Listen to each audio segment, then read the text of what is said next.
সবাইকেই good morning. তো আমি এত তাড়াতাড়ি ঘুম থেকে উঠি না, হঠাৎ করে ঘুম ভেঙে গেছে, তো জানালাটা খুললাম। আমাদের কালিম্পংয়ে আমরা ইচ্ছাগাঁওতেই আছি এই মুহূর্তে। শুধু আমাদের জানালা থেকে ভিউটা আমি দেখাচ্ছি। এইটাই হচ্ছে জানালা থেকে ভিউ পয়েন্ট, সেই লাগছে। এই যে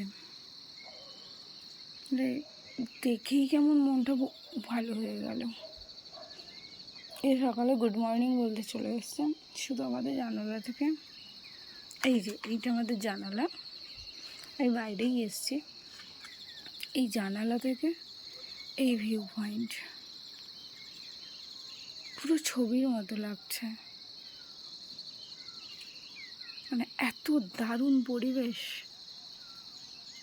এই যে পাহাড়।